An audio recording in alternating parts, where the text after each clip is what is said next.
Baik,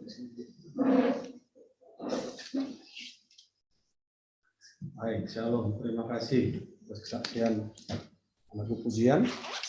Bapak Ibu, mari kita buka kitab Kejadian tadi. Sebenarnya kitab Kejadian ini nanti juga ada hubungannya, paralelnya dengan kitab Matius, ya. Dalam kitab Matius itu di ayat pasal 27 ayat 1 sampai 66. Tapi kan tidak akan kita baca semua itu. Namun saya mau membawa kita merenungkan kisah Abraham dengan Ishak ini adalah nubuatan tentang Yesus di kemudian hari. Ya, itu coba kita perhatikan di situ bahwa kisah yang dilakonkan, yang ditunjukkan oleh Abraham dengan Ishak ini bersama dengan Tuhan tentunya, yang disebut di situ adalah malaikat Tuhan. Malaikat Tuhan itu M huruf besar, T itu semua huruf besar. Kalau dalam PL tidak ada tertulis malaikat Tuhan, itu menandakan teofaninya Yesus Kristus yang sudah ada dari sejak awal. Hanya malaikat Tuhan itu yang menjadi manusia, kan begitu. Dan Allah kan berbicaranya harus bahasa manusia. Jadi malaikat Tuhan itulah yang manifestasi kemanusiaan Allah di kemudian hari tiba. Ya, nanti kita tadi sudah dibaca supaya Bapak Ibu bisa membawa renungan ini lebih dalam lagi di dalam rohaninya. Dan itu kita mohon pimpinan Tuhan. Mari saja untuk berdoa. Bapa di surga, terima kasih di hari ini Tuhan, di hari di mana kami menyebutnya hari Jumat adalah hari peringati pernahnya Engkau sebagai manusia mati di kayu salib. Tuhan yang mau menyelamatkan kami. Dan pada hari ketiga, bangkit dari kubur untuk kemenangan bagi kami. Ini yang akan kami dengarkan dari firman-Mu, dari Alkitab. Tuhan memberkati dan melampaui akal pikiran kami, dan menghiburkan kami, menguatkan kami oleh firman-Mu ini. Demikian juga hamba-Mu di dalam kuasa-Mu. Oleh Roh Kudus-Mu berbicara bagi kami dengan jujur terang, jelas bagi kami. Setelah kami bawa pulang, menjadi berkat berlimpah dalam rumah kami. Di dalam nama Tuhan Yesus Kristus, kami berdoa dan mengucap syukur. Amin. Baik Bapak Ibu, kita akan melihat perayaan Paskah membawa korban keselamatan manusia. Saya berenung apa ini judulnya? Perayaan Paskah menyatakan karya keselamatan. Bisa. Perayaan Paskah menunjukkan kesaksian Alkitab tentang keselamatan. Bisa. Perayaan Paskah wadah menyaksikan Tuhan mati di kayu salib oleh Yesus Kristus bagi manusia. Karena perayaan Paskah itu sendiri dirayakan oleh umat Tuhan setiap tahun, amin. Itu dirayakan terus. Namun pada saat perayaan Paskah Yesus hadir itu, di situ waktunya Yesus tunjukkan. Di mana Yesus akan memberitahukan waktu saya dekat dan saya akan mati. Begitu. Ya, kalau kita baca dalam Matius itu seperti itu.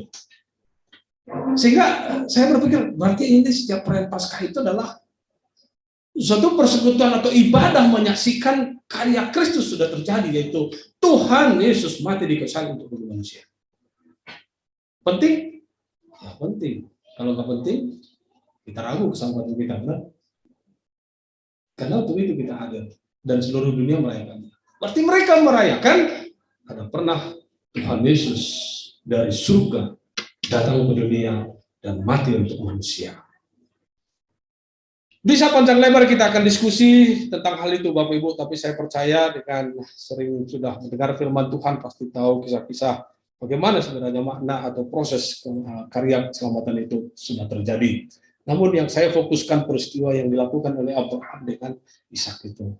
Mari kita lihat ya, saudara, yang kita merenungkan pertama adalah disitukan peristiwanya korban. Yang pertama, korban pengampunan dosa yang dinubuatkan. Jadi perayaan Paskah itu memberitahukan ada korban pengampunan dosa. Siapa dia? Saat pada masa perjanjian baru adalah Tuhan Yesus Kristus. Tapi kita coba merenungkan atau coba menelusuri tentang kisah Abraham dengan Ishak ini, korbannya siapa? Ishak. Ya. Saya sudah susun, tapi kadang-kala saya terbawa kepada penyebutan itu. Ishak itu siapa? Anak tunggalnya, kan begitu. Siapa yang mengorbankan? Bapaknya, bapak kandungnya. Siapa yang minta korban? Tuhan. Yang minta dalam konteks itu kan malaikat Tuhan. Siapa itu malaikat Tuhan itu? Yang saya katakan dalam pelajaran teologi adalah teofanenya, Yesus Kristus yang akan jadi manusia itu. Berarti yang minta siapa? Ya Tuhan sebagai manusia. Yang diminta sebagai manusia yang akan datang itu adalah Yesus, nanti tunggu lahir di kemudian hari. Di zaman Abraham itu meminta korban dari manusia itu. Siapa yang diminta? Putranya. Kira-kira Bapak Ibu, kalau Yesus itu sebagai manusia minta korban, mungkinkah manusia? Karena itu kita lihat peristiwa itu kan digantikan menjadi domba. Itu pertama, ya. Pertama untuk membuka wawasannya. Jadi korban itu rupanya sudah dibuatkan, yaitu korban pengampunan dosa. Sebab setiap perjanjian lama itu mereka diminta Tuhan membawa korban sembelihan itu adalah korban-korban pengampunan dosa. Kalau di imamat banyak diceritakan di situ ada pengampunan dosa A, pengampunan dosa B, atau dosanya besar, dosanya kecil. Disesuaikan dengan kemampuan dia bisa mengorbankan sesuatu, atau apakah domba, apakah kambing, apakah merpati untuk pengajuan pengampunan dosa kepada Tuhan.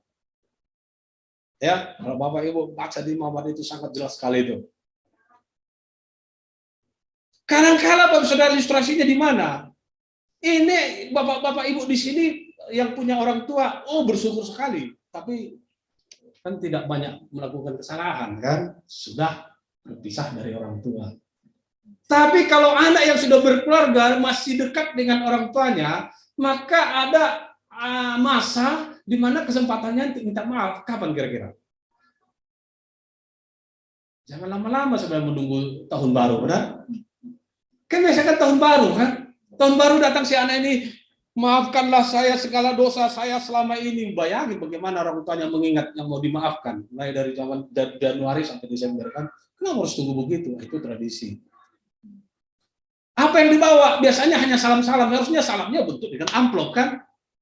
Karena di sini yang diminta pengampunan dosa apa? Korban persembahan. Punya isi, punya apa?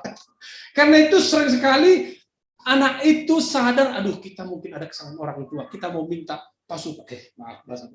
kita minta berkat dari orang tua. Dengan apa? Kita bawa ayam, kita bawa ikan, kita akan berikan makanan kepada orang tua. Baru kita akan katakan minta maaf, doakan kami, berkati kami. Punya isi kan? Di dalam raja-raja pun ada kelompok nabi datang kepada Nabi Elia. Dia bilang, kami ini adalah keturunan Nabi, mohon didoakan berkat bagi keturunan Nabi. Karena si Nabi ini sudah nggak punya apa-apa. Jadi dia mohon didoakan oleh Nabi ini untuk mendapatkan berkat. Dan apa yang dibawa dalam kitab itu? Ada isi emas, uang, dan lain-lain. Perhatikan ya. Jadi perhatikan ini. Ini nanti makna korban ini. Dan apa manfaatnya, apa yang saya dapat setelah saya bawa itu? Ada. Kan nyawa ini kan sudah diberikan. Tetapi yang lain kan perlu kita. Bukan nyawa aja yang kita perlu. Kalau nyawa aja kita perlu, nggak perlu kerja kan? Amin. Kan kita kerja kalau nyawa doang kita perlukan. Tetapi ada yang lain. Oke, kita lihat. Jadi korban pengampunan dosa ini sudah dibuatkan itu dalam pasal 12 ayat 1 sampai 18, yaitu satu. Apa yang dibuatkan itu? Untuk menanggung penderitaan oleh karena dosa manusia.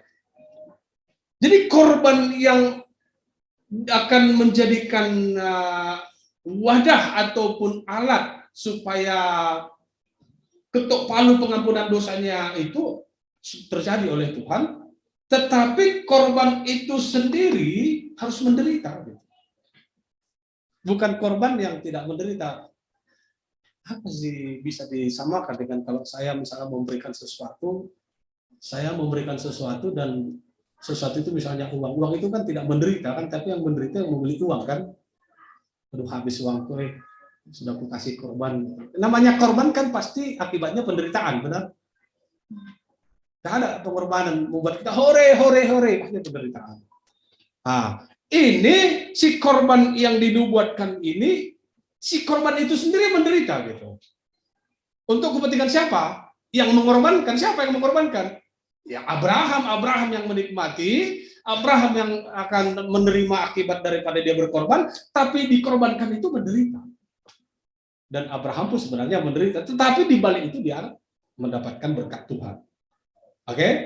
Jadi poin pertama yang kita lihat adalah berarti salah satunya korban itu harus yang hidup. Karena itu dalam Roma pasal 12, persembahkanlah tubuhmu sebagai persembahan yang kudus, yang hidup dulu, yang kudus dan yang bukan yang mati-mati gitu. Jadi domba pun tidak boleh dikorbankan yang mati-mati. Nah, lihat si korban ini menderita. Bapak Ibu langsung ingat kepada film Tuhan Yesus lah ya. Kalau nanti Alkitab bilang baca lagi kan. Kayu untuk korban bakaran itu pun dipikulkan ke atas bahu Ishak. Bapak sudah terbayang sekarang? Itu ayat itu loh, saya nggak buka lagi ayat, tetapi itu yang saya rangkum di situ. Mau dibaca silahkan baca. Jadi kayu untuk pembakaran si Ishak dipikulkan ke si Ishak. Sehingga perjalanan penderita dolorosa itu kan terjadi kepada dia sebenarnya, benar? Dia mau dibakar dan dibawa pembakarannya sendiri gitu. Sama dengan Yesus, dia mau disalib dibawa tempat penyalibannya. Nah, itu kita bayangkan. Dan ini ditulis dalam Alkitab itu. Apa yang kita lihat makna daripada menanggung penderitaan oleh si korban ini, oleh penebusan dosa kita itu, meletakkan tanggungan itu ke dalam, ke atasnya korban itu. Berarti malaikat Allah, malaikat Tuhan meminta kepada Abraham, Ishak anaknya yang tunggal itu dikorbankan, berarti ada sesuatu yang akan diberikan Tuhan kepada Abraham. Namun harus ada korban. Yaitu anaknya tunggal, yaitu Ishak. Sebab apa yang menghalangi berkat Tuhan itu harus ditanggungkan kepada Ishak itu. Setelah ditanggungkan segala halangan, aliran berkat kepada Abraham harus dikorbankan di api untuk Tuhan.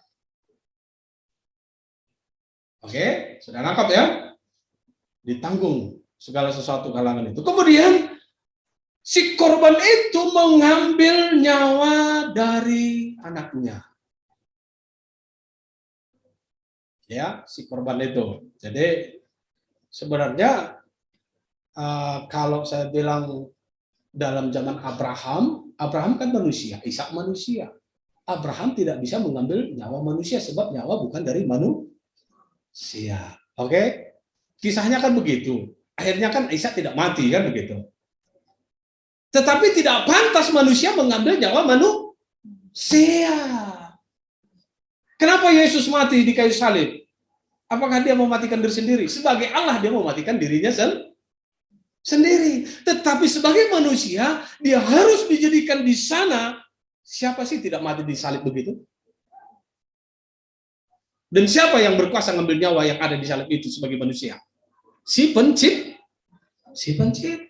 Tetapi proses sebagai manusia, dia harus ada di situ untuk proses menuju kematian itu. Walaupun nyawa itu sendiri bisa hidup, bisa mati. Kalau mungkin dia hebat, bisa saja lama di situ. Tetapi kan tidak lama-lama juga disalib. Dan Tuhan mengambil nyawanya. Karena itu Yesus bilang, saya serahkan. Saya berserah. Kan gitu kan? Yesus itu kan saya berserah. Saya yang bertuhan.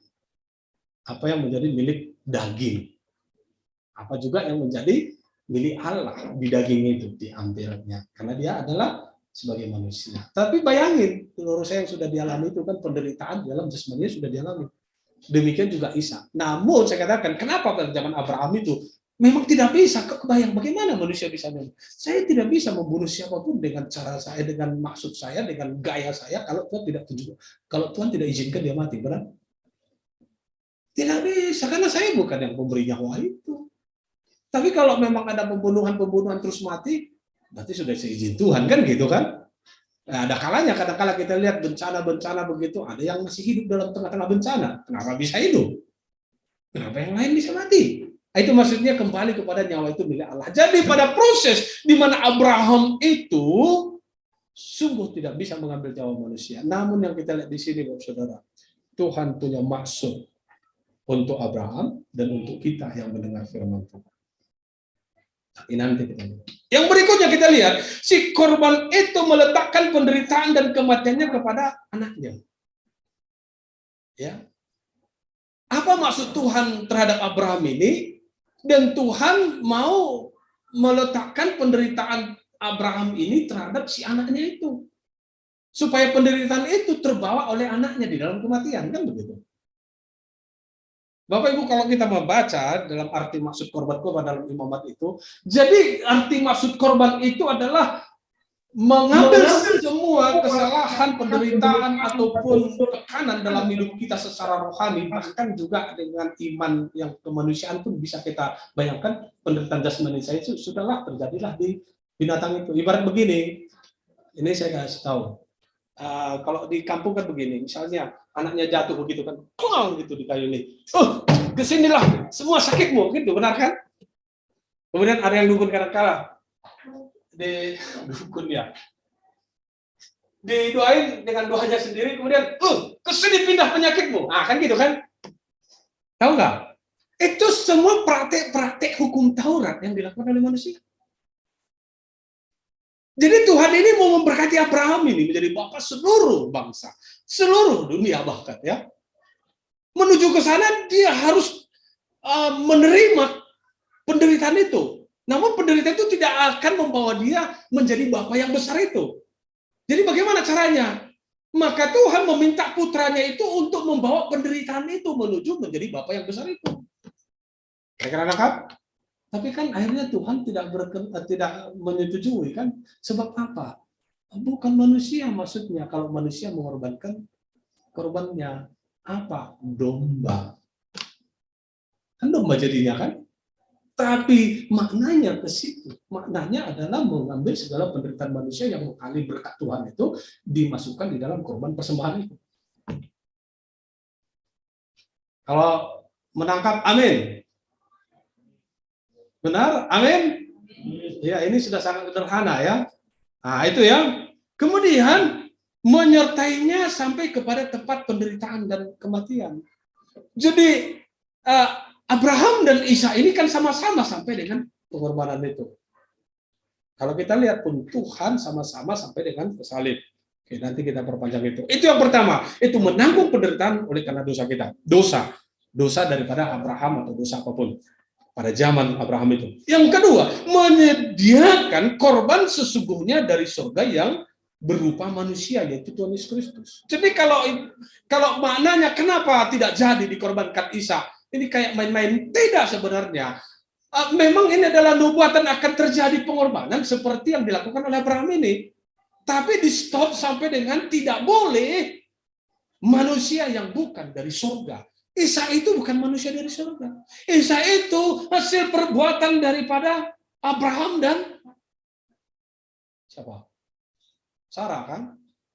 Tetapi proses adanya anak pun ya dari surga juga. Karena dia sudah pada posisi mandul, tidak punya bisa anak lagi, tapi kok bisa. Namun tidak boleh diindikasikan seperti posisi Tuhan Yesus. Kenapa? Ya kalau dipanjang cerita kan nggak mungkin lah Abraham dan Sarah tidak berpelukan kan? Nggak mungkin kan itu pengertiannya. Jadi semata-mata tidak langsung seperti jadi begitu. Tetapi dengan pemaknaan ini bisa jadi. Ya teologianya banyak hal yang menafsirkan yang ini yang itu ya. Tetapi coba lihat perenungannya. Artinya Ishak ini kenapa tidak jadi dikorbankan? Memang dia bukan dari surga itu. Tapi dia adalah pemberian Tuhan melalui hubungan Sarah dan Abraham. Siapa yang pantas? Ya, Yesus Kristus. Kenapa bisa? Ya memang Yesus adalah Tuhan, dia harus mengambil rupa manusia, dan dia ada dijadikan pertumbuhan manusia di perut manusia yang belum pernah bersetubuh. Dan dia benar perawat, artinya kantong yang belum tersentuh apapun selain tubuh Maria. Bagaimana bisa terjadi kalau bukan Tuhan? Benar? Tak mungkin. Dan itulah yang disebut dari surga harus korban itu. Bukan dari maksud manusia. Itulah korban sesungguhnya. Oke, yang berikutnya, yang ketiga kita lihat. Yang kedua itu adalah Allah menyediakan, ayat 8, Allah sebagai Bapa rela memberikan anaknya tunggal untuk korban penghapus dosa. Jadi, kalau misalnya saya membayangkan Abraham itu bersama Ishak, wah Ishak inilah nanti representatif daripada bapaknya seperti apa. Kalau bapaknya orang beriman, ya Ishaknya beriman. Kalau bapaknya diberkati Tuhan, Ishaknya diberkati Tuhan. Kalau bapaknya sungguh-sungguh melayani orang, maka Ishak akan lebih melayani orang. Kan begitu. Artinya nama baik daripada Abraham adalah terhadap Ishak. Namun dia rela itu dikorbankan. Nah sekarang kalau kita tanya, bagaimana Allah bisa menunjukkan dirinya di dunia ini? Kalau Bapak Ibu saya yakinkan, kalau kita tidak lihat pernyataan Allah langsung secara manusia, maka bayangan kita kepada Tuhan itu abstrak. Benar nggak ada Tuhan itu ya? Gimana ya? Aduh, masa ngerti dia saya kelaparan, masa ngerti hati saya ini sungguh udah gulana, dan nggak mungkin orang saya nggak tahu Allah itu di mana. Sama kan kita menyembah sesuatu yang tidak ada dengan yang lainnya. Tapi manusia ingin ada bukti, karena itu banyak manusia membuat patung, membuat ya ada tempat-tempat untuk penyembahannya untuk apa? Inilah dia wujud daripada Allah yang saya sembah yang tidak kelihatan itu. Tapi kan kita bersyukur, kenapa? Kalau begitu ya saya harus jadi manusia kan gitu kan? Bayangkan Allah yang menjadikan manusia itu, Allah adalah manusia, jadi yang dijadikan itu didekatinya, dia harus menjadi rupa manusia supaya bisa mendekati. Dia rela dirinya terhina seperti manusia. Dia rela dirinya menunjukkan bagaimana manusia itu. Ibarat kalau manusia itu, walaupun dia orang hebat, orang kaya, pejabat, dan segala macam, tetap juga terhina, dan ada waktunya dia dihina. Dan Tuhan rela untuk dihina di posisi seperti itu. Karena yang dihina adalah Tuhan kan, karena hanya Tuhan yang bisa berwujud sebagai manusia. Dan yang terhina adalah ya memang Tuhan itu. Kemudian lama-kelamaan orang ada yang mengikuti Yesus kan? Oh iya, terima kasih Tuhan Yesus, kau guru, diagungkan. Ada yang bahkan memboyong dia menjadi raja. Bahkan bukan hanya raja satu kota, tetapi bisa raja dari seluruh bangsa. Karena itu dinobatkan juga dia raja dari segala raja. Akhirnya dia harus mati. Tadinya kalau saya misalnya menggambarkan Abraham dengan bangganya terhadap Ishak di dunia, dan Allah pun bangga. Kenapa Allah bangga? Oh, ada orang akan tambah kenal saya. Ketika orang akan melihat Yesus, maka mereka akan lihat saya. Karena itu Yesus bilang kepada Thomas, tunjukkan Bapa itu kepada kami. Maka Yesus bilang, sudah berapa lama kau bersama saya? Kok kamu tidak lihat Bapa? Kamu lihat saya, lihat Bapa loh. Ibaratnya seorang Bapa begitu senang melihat Yesus itu menunjukkan bagaimana karakter kealahan yang harus dipelajari oleh manusia di dunia selama lebih kurang 33 tahun kan? Tapi ujung-ujungnya dia memang harus mati. Sedih tidak? Kalau Allah itu manusia. Sedih lah.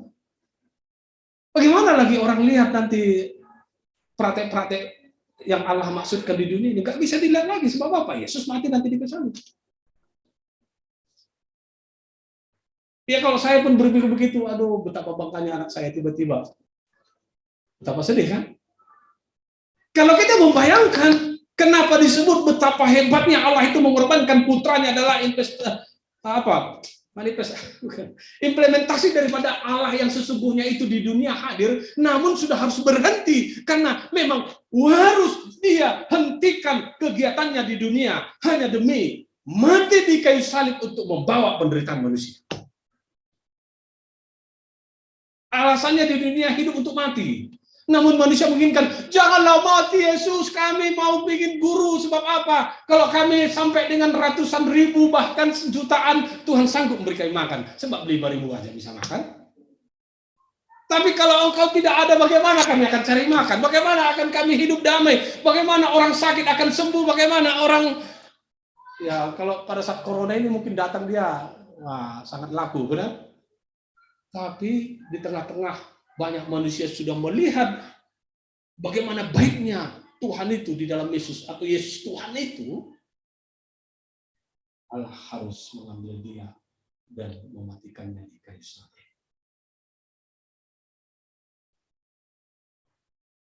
Kalau saya bapaknya ngeri juga, tapi demikianlah Abraham lakukan di konteks itu, Bapak itu. Apa yang dikatakan Abraham ketika anaknya bilang, Bapak, kita sudah sampai ini, di mana korban itu? Allah menyediakan. Tapi ikat tangannya, dimasukkan di ini, langsung main pisau begini. Bingung si Isa. Loh, bagaimana ini? Mau melawan tidak bisa lagi, udah diikat tangannya. Gimana bisa melawan kan? Mungkin kalau belum diikat masih bisa berontak. Jadi yang kedua adalah korban pengampun dosa itu sendiri.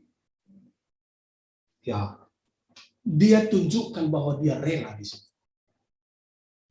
Dia rela untuk melakukan itu. Ya. Dan apa yang kita lihat, Bapak Ibu, ketika kita melihat korban pengampun itu sendiri, layak kelayakannya.